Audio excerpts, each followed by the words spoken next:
নমস্কার বন্ধুরা, আজ আমি আপনাদের নিয়ে এসেছি বঙ্গোপসাগরের তীরে অবস্থিত এমন এক জায়গায় যেখানে পাথর কথা বলে। তামিলনাড়ুর চেন্নাই থেকে মাত্র 60 কিলোমিটার দূরে অবস্থিত এই ঐতিহাসিক শহরটির নাম মহাবলীপুরম। চলুন আজ একসাথে ঘুরে দেখি পল্লব রাজবংশের সেই অসাধারণ স্থাপত্যশৈলী। মহাবলীপুরম বা মামল্লাপুরম, যা দক্ষিণ ভারতের তামিলনাড়ু রাজ্যের কাঞ্চিপুরম জেলায় অবস্থিত, ইউনেস্কো ওয়ার্ল্ড হেরিটেজ সাইটের মর্যাদাপ্রাপ্ত এক অনন্য স্থাপত্য নিদর্শন। এর ইতিহাস মূলত পল্লব রাজবংশের গৌরবময় শাসনের সাথে জড়িত। মহাবলীপুরমের অধিকাংশ স্থাপত্য পল্লব রাজা প্রথম মহেন্দ্রবর্মন এবং তার পুত্র প্রথম নরসিংহবর্মনের শাসনকালে নির্মিত হয়েছিল। এটা মোটামুটি সপ্তম এবং অষ্টম শতাব্দীর সময়কাল। রাজা প্রথম নরসিংহবর্মন মামল্ল, তার মানে মহান কুস্তিগির, এই নামে পরিচিত ছিলেন এবং তার নাম অনুসারে এই শহরের নাম হয় মামল্লাপুরম। আমরা প্রথমে এখানকার স্থাপত্যশৈলীর মধ্যে শোর টেম্পেলটি দেখছি।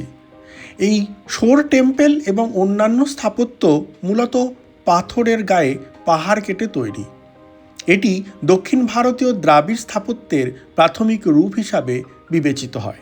মহাবলীপুরমের সমস্ত স্থাপত্য দেখতে গেলে একটি জায়গা থেকে টিকিট কাটলেই সমস্ত জায়গাগুলি ঘুরে দেখা যায়। টিকিটের মূল্য মাত্র 40 টাকা।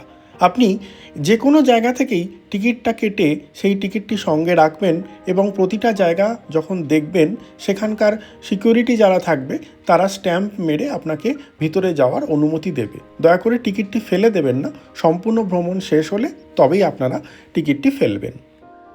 শোর টেম্পেল, শোর শব্দটি ইংরাজি, তার বাংলা করলে হয় তট মন্দির। এটি রাজা দ্বিতীয় রাজসিংহের আমলে নির্মিত। বঙ্গোপসাগরের ঢেউয়ের একদম কাছে অবস্থিত এই মন্দিরটি ভারতের অন্যতম প্রাচীন একটি মন্দির। মহাবলীপুরমের এই শোর মন্দিরটি 700 থেকে 728 খ্রিস্টাব্দের মধ্যে নির্মিত হয়েছিল।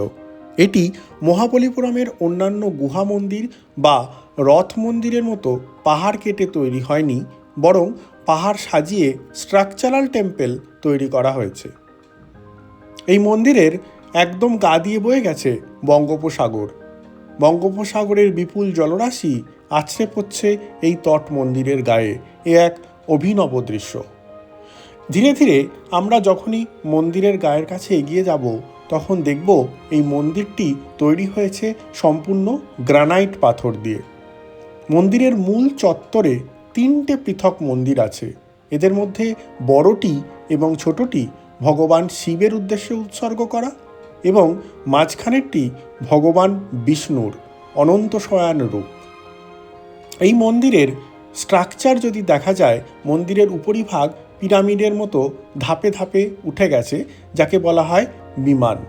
আর এই মন্দিরটি কোথাও পাথর কেটে না, আগেও যেটা বললাম, পাথরগুলো সাজিয়ে একটা স্ট্রাকচারাল টেম্পল তৈরি করা হয়েছে।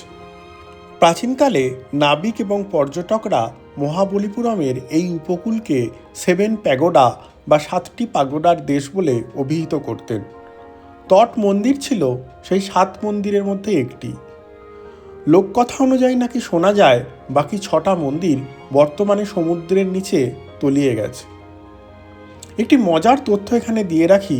2004 সালে সুনামির সময় যখন সমুদ্রের জল কিছুক্ষণের জন্য অনেকটা পিছিয়ে গিয়েছিল, তখন পর্যটকরা জলের নিচে বিশাল কাঠামো এবং মন্দিরের মতো অংশ দেখতে পেয়েছিলেন, যা এই প্রাচীন রহস্যকে আরও গভীর করে তুলেছে। সমুদ্রের নোনা জল এবং তীব্র হাওয়ার কারণে কয়েক শতাব্দী ধরে এই মন্দিরের গায়ে সূক্ষ্ম খোদাই করা নকশাগুলো ক্ষতিগ্রস্ত হয়েছে। বর্তমানে আর্কিওলজিক্যাল সার্ভে অফ ইন্ডিয়া একটি প্রতিরক্ষা দেয়াল করে বিশেষ গাছ লাগিয়ে মন্দিরটির ক্ষয়রোধের চেষ্টা চলছে। শোর টেম্পেলের এক অভূতপূর্ব দৃশ্য উপভোগ করে তার অনতি দূরেই রয়েছে মহাবলীপুরমের পঞ্চরথ। শোর টেম্পেলের ইতিহাস এইখানে খোদাই করা রয়েছে, এগুলো দেখে নিন। একবার ভিডিওটি পজ করে পড়েও নিতে পারেন। এরপর ধীরে ধীরে আমরা এগিয়ে যাব পঞ্চরথের দিকে। পঞ্চরথের দিকে এগিয়ে যেতে যেতে অনেক জায়গায় দেখবেন ছোট ছোট দোকানের পসরা সাজিয়ে বিক্রি হচ্ছে অনেক কিছু জিনিস। প্রয়োজন পড়লে কিনেও নিতে পারেন ঘর সাজানোর জন্য অথবা বেড়ানোর স্মৃতি হিসাবে। মহাবলীপুরমের ঐতিহাসিক তাৎপর্য এবং গুরুত্ব অনেকটাই বেশি। এখানে ভ্রমণের সময় আপনার হামেশাই চোখে পড়তে পারে বহু বিদেশি পর্যটককে। তারা বহু দূর থেকে আমাদের দেশে এসে এখানকার এই দ্রাবিড় স্থাপত্য এবং মোনোলিথিক স্থাপত্যকে উপভোগ করতে আসেন। এখানে গাইডও পাওয়া যায়, আপনারা যদি চান সঙ্গে গাইডও রাখতে পারেন, তারা একেবারে সমস্ত বিস্তারিত তথ্য আপনাকে দিয়ে দেবে।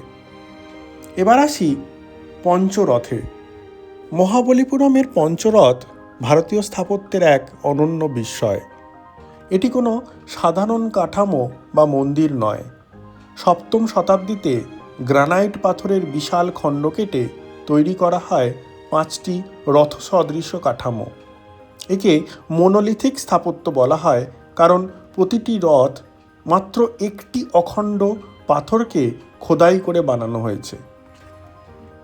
এই রথগুলি মূলত 630 থেকে 668 খ্রিস্টাব্দের মধ্যে নির্মিত হয়েছিল। পল্লব রাজবংশের রাজা প্রথম নরসিংহ বর্মন মামল্ল নামে যিনি পরিচিত ছিলেন, তিনি এই রথগুলোর নির্মাণ কার্য শুরু করেছিলেন। 668 খ্রিস্টাব্দে রাজার মৃত্যুর পর এই রথগুলির নির্মাণ কাজ হঠাৎ থেমে যায়।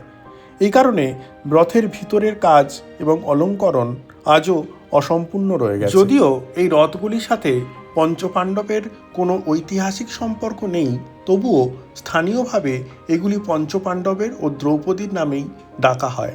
সবার প্রথমে যে রথটি দেখছেন সেটি ধর্মরাজ। এই রথটি উল্টানো নৌকার মতো, এটি ভীম।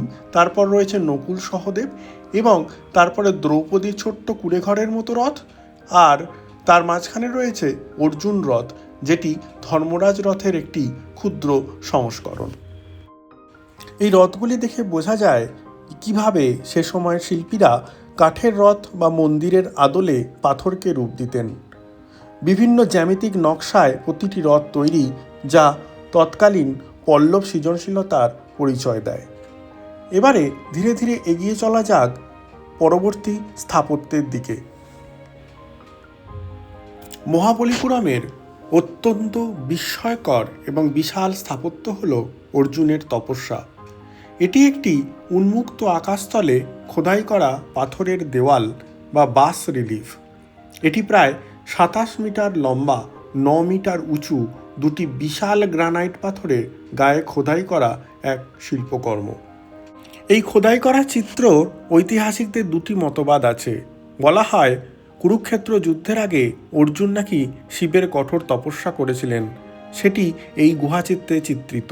আবার অন্য মতবাদ অনুযায়ী এটি রাজা ভগীরথের তপস্যার দৃশ্য। ভগীরথ পূর্বপুরুষদের শাপ মুক্ত করতে গঙ্গা থেকে মর্তে আনার জন্য শিবের আরাধনা করেছিলেন।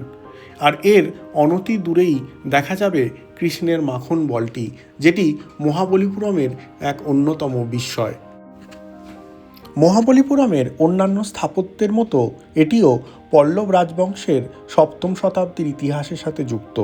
পল্লব রাজারা এই পাথরটিকে প্রাকৃতিকভাবেই সেখানে খুঁজে পেয়েছিলেন এবং তার ভারসাম্য দেখে অবাক হয়েছিলেন।